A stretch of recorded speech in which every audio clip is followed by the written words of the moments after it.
बाजार था। गर्मी की शिद्दत इतनी ज्यादा थी कि लोग निढाल हो रहे थे। एक ताजिर अपने साथ एक गुलाम को लिए परेशान खड़ा था। गुलाम जो अभी बच्चा ही था, वो भी धूप में खड़ा पसीना पसीना हो रहा था। ताजिर का सारा माल अच्छे दामों बिक गया था, बस ये गुलाम ही बाकी था जिसे खरीदने कोई भी दिलचस्पी नहीं दिखा रहा था। ताजिर सोच रहा था कि इस गुलाम को खरीद कर शायद इसने घाटे का सौदा किया है। इसने तो सोचा था कि अच्छा मुनाफा मिलेगा, लेकिन यहाँ तो असल लागत मिलना भी दुश्वार हो रहा था। उसने सोच लिया था कि अब अगर ये गुलाम पूरी कीमत पर भी बका तो वो इसे फौरन बेच देगा। मदीना की एक लड़की की इस गुलाम पर नजर पड़ी तो इसने ताजिर से पूछा कि ये गुलाम कितने का बेचोगे। ताजिर ने कहा कि मैंने इतने में लिया है और इतने का ही दे दूंगा। इस लड़की ने बच्चे पर तरस खाते हुए इसे खरीद लिया। ताजिर ने भी खुदा का शुक्र अदा किया और वापसी के राह ली। मक्का से अबू हुज़ैफा मदीना आए तो उन्हें भी इस लड़की का किस्सा मालूम हुआ। लड़की की रहम दिल्ली से मुतासिर है कर उन्होंने इसके लिए निकाह का पैगाम भेजा, जो कबूल कर लिया गया। यूं वापसी पर वो लड़की जिसका नाम सब्तह बिन्त आ था, इनकी बीवी बनकर इनके हमरा थी और वो गुलाम भी मालिकन के साथ मक्का पहुंच गया। अबू हुज़ैफा मक्का आकर अपने पुराने दोस्त उस्मान इब्न अफ़्फ़ान से मिले तो उन्हें कुछ बदला हुआ पाया। इनके रवैये में सर्द महरी महसूस की। उन्होंने अपने दोस्त से इस्तिफ़सार किया कि उस्मान ये सर्द महरी क्यों? तो उस्मान बिन अफ़्फ़ान ने जवाब दिया कि मैंने इस्लाम कबूल कर लिया है और तुम अभी तक मुसलमान नहीं हुए, तो अब हमारी दोस्ती कैसे चल सकती है? अबू हुज़ैफा ने कहा कि फिर मुझे भी मोहम्मद सल्लल्लाहु अलैहि वसल्लम के पास ले चलो और इस इस्लाम में दाखिल कर दो जिसे तुम कबूल कर चुके हो।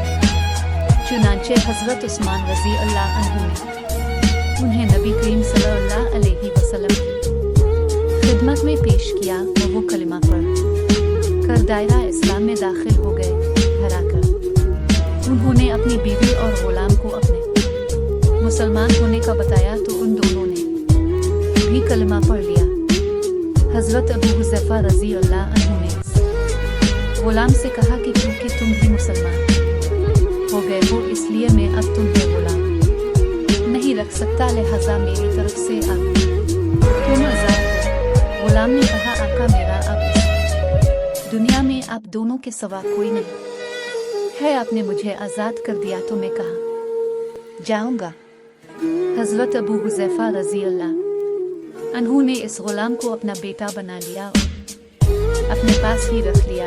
गुलाम ने कुरान पाक सीखना शुरू कर दिया और कुछ ही दिनों में बहुत सा कुरान याद कर लिया और वो जब कुरान पढ़ते तो बहुत खूबसूरत लहजे में पढ़ते।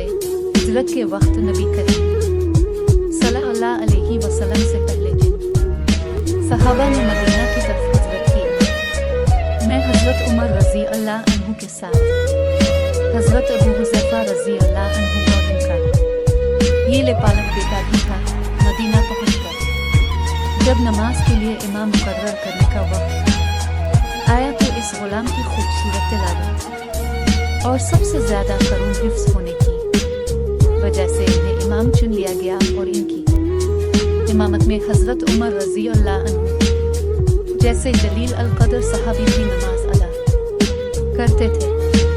मदीना के यहूदियों ने जब उन्हें इमामत करवाते देखा तो हैरान हो गए कि ये वही गुलाम है जिसे कोई खरीदने के लिए तैयार न था। आज देखो कितनी इज्जत मिलेगी, मुसलमानों का इमाम बना हुआ है।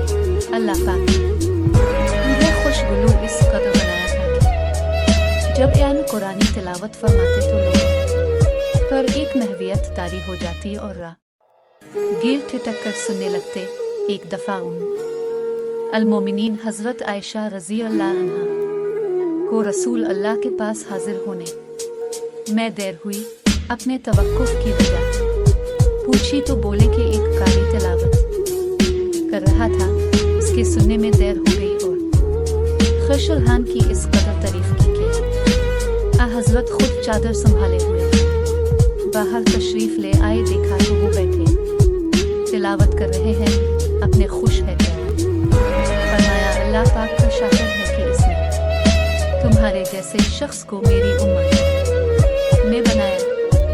کیا آپ جانتے ہیں کہ یہ خوش قسمت صحابی کون تھے؟